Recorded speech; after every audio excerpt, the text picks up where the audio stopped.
Hello. आज हम पढ़ेंगे क्लास 10 का लेसन नंबर फर्स्ट और जिसका नाम है रासायनिक अभिक्रिया एवं समीकरण। दो क्लास हमने पहले पढ़ ली थी और आज कौन सी क्लास है? Third class. फर्स्ट और सेकंड क्लास में हमने पढ़ा था, वो क्या पढ़ा था? हमने पढ़ा था एक तो संयोजन अभिक्रिया,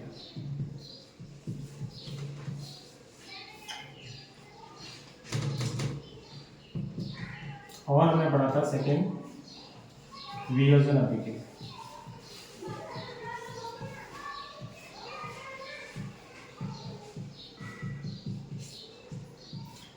बोर्ड में संयोजन से भी क्वेश्चन आया हुआ है और वियोजन से भी क्वेश्चन आया हुआ है।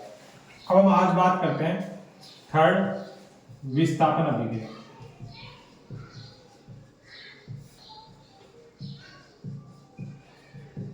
विस्थापन अभिक्रिया, तो पहले तो बात करते हैं विस्थापन अभिक्रिया किसे कहते हैं। कि ऐसी रासायनिक अभिक्रिया, ऐसी रासायनिक अभिक्रिया जिसमें कम क्रियाशील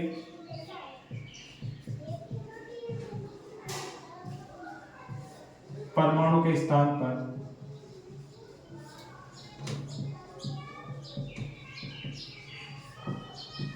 अधिक क्रियाशील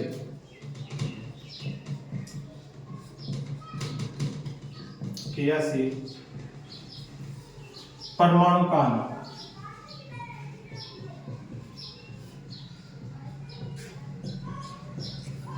विस्थापन अभिक्रिया कहलाता है। विस्थापन अभिक्रिया कहलाती है।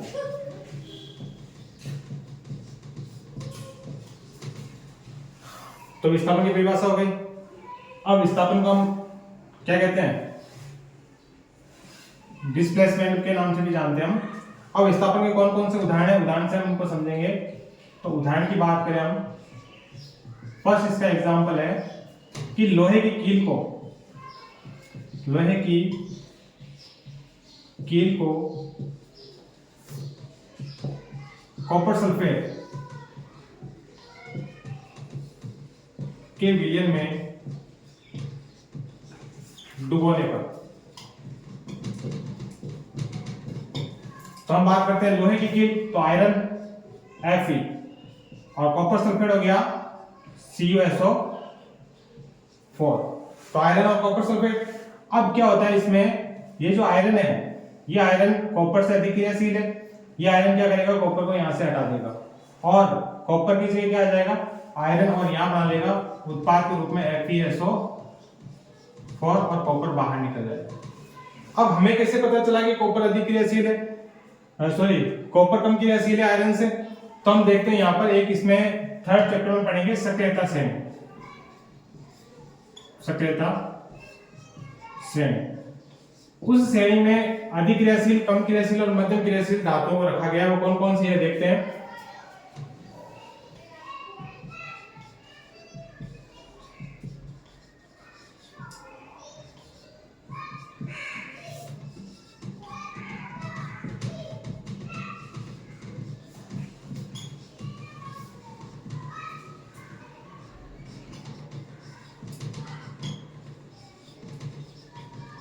अब देखो इनमें जो स्टार्टिंग की है 5 मेटल्स या धातु है, ये है अधिक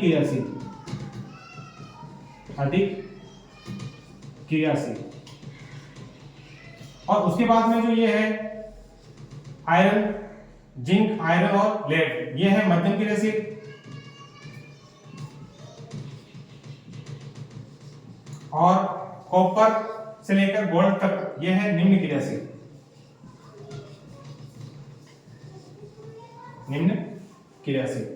अब अधिक क्रियाशील धातु होती है, वो क्या करती है? निम्न क्रियाशील धातुओं को हटा देती है। तो इसको हम याद भी कर सकते हैं ऐसे, काना खाए, मांग कर, आलू, जिन्ना, फंसे, पंजाब, हाँ, कॉपर होगा आगे आज। तो potassium, sodium, calcium, magnesium, aluminium ये जो धातुएं अधिक क्रियाशील है। फिर जिंक, आयरन और लेड ये मध्यम क्रियाशील है। और हाइड्रोजन, कॉपर, मरकरी और सिल्वर और गोल्ड ये सबसे कम क्रियाशील है। अब इसका दूसरा उदाहरण लेते हैं हम। जैसे हमने बात की Zn जिंक या जस्ता, इसको हम क्रिया करवाते हैं H2SO4 से, सल्फ्यूरिक अम्ल के साथ क्रिया करवाते हैं। और क्रिया करवाने पर देखो ये हाइड्रोजन है और ये क्या है, जिंक है। तो यहाँ पर देखो ये तो है जिंक और ये क्या है, हाइड्रोजन। तो जिंक क्या है, हाइड्रोजन से ज्यादा क्रियाशील है। तो ये जिंक क्या करेगा, यहाँ से हाइड्रोजन को बाहर निकाल देगा, इसके स्थान पे जिंक आ जाएगा। तो यहाँ पे बन जाएगा ZnSO4 प्लस हाइड्रोजन गैस क्या होगी, बाहर निकल जाएगी। तो हम कह सकते हैं कि अधिक क्रियाशील परमाणु के कम क्रियाशील परमाणु के स्थान पे क्या आ गया, अधिक क्रियाशील परमाणु आ गया। और भी हम एग्जांपल ले सकते हैं, जैसे Zn प्लस CuSO4 और इसको इससे क्रिया करवाते हैं। तो यहाँ पे देखो कॉपर, अब इसमें देखना है आपको कॉपर का है, ये रहा कॉपर, और जिंक का है, ये रहा। तो जिंक ज्यादा क्रियाशील है, तो जिंक क्या करेगा, कॉपर को हटा देगा, ZnSO4 प्लस क्या बना लेगा, बाहर क्या निकलेगा, कॉपर। तो यहाँ निकल जाएगा कॉपर। तो ऐसी रासायनिक अभिक्रिया जिसमें कम क्रियाशील परमाणु के स्थान पे अधिक क्रियाशील परमाणु का ना, उसे विस्थापन अभिक्रिया कहते हैं।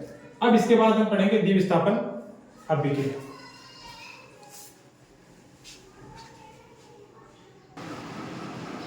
तो विस्थापन अभिक्रिया हमारी कंप्लीट हो गई थी। अब हम बात करते हैं फोर्थ हमारा ये हुआ द्विविस्थापन अभिक्रिया। द्विविस्थापन अभिक्रिया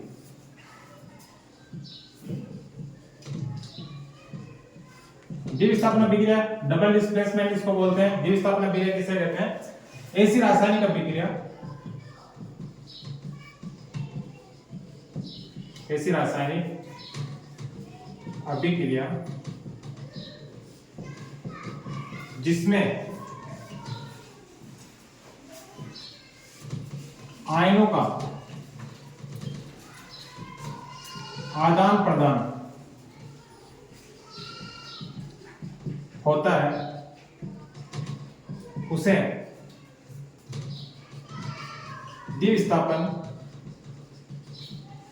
अभिक्रिया कहते हैं।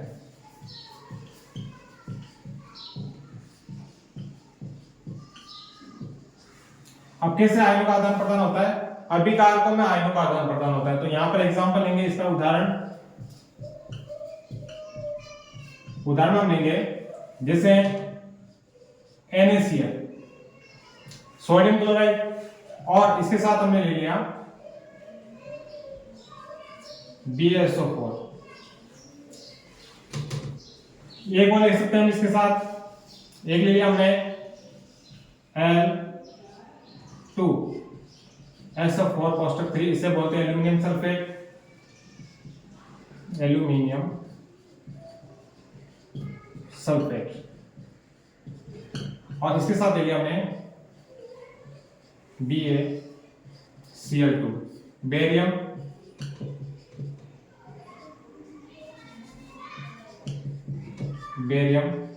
क्लोराइड।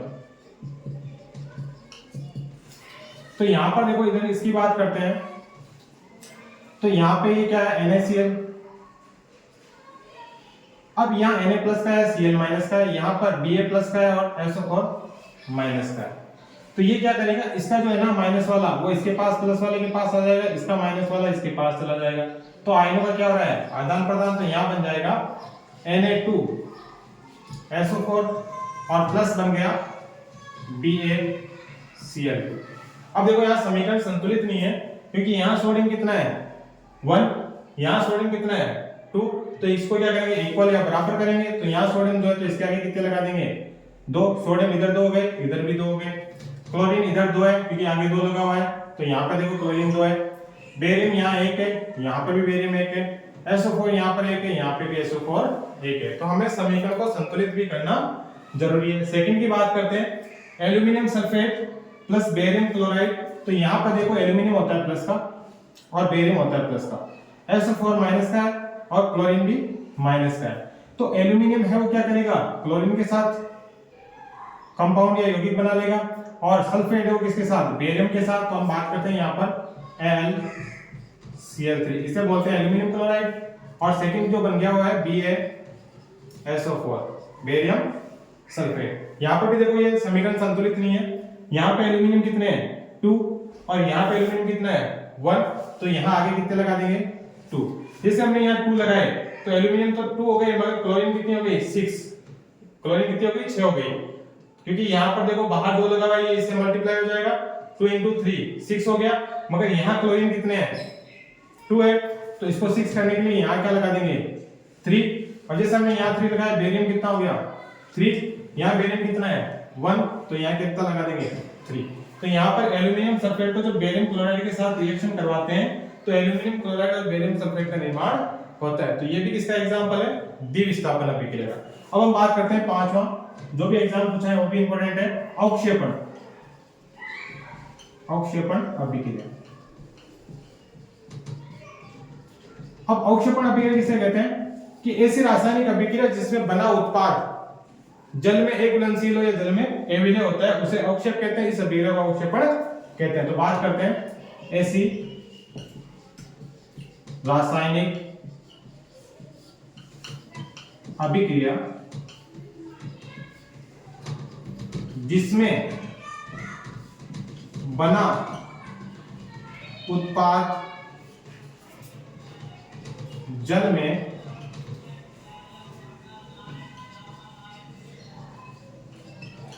एक घुलनशील हो, उसे अवक्षेप व इस अभिक्रिया को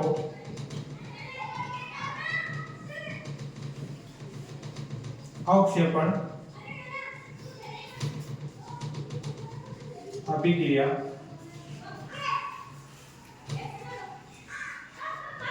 कहते हैं। तो क्या होता है, इसमें उत्पाद जो बनता है उत्पाद जल में घुलता नहीं है, उसे बोलते हैं अवक्षेप। इस अभिक्रिया को अवक्षेपण अभिक्रिया के नाम से जाना जाता है। अब हम बात करते हैं आगे एग्जांपल किसकी, तो हमने ले लिया Na2SO4, इसे बोलते हैं सोडियम सल्फेट। सोडियम सल्फेट, इसको क्रिया करवानी है हमें बेरियम क्लोराइड से, BaCl2, बेरियम क्लोराइड।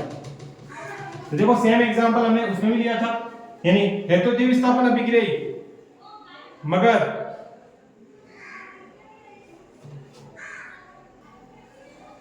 तो अवक्षेपण अभिक्रिया ऐसी रासायनिक अभिक्रिया जिसमें बना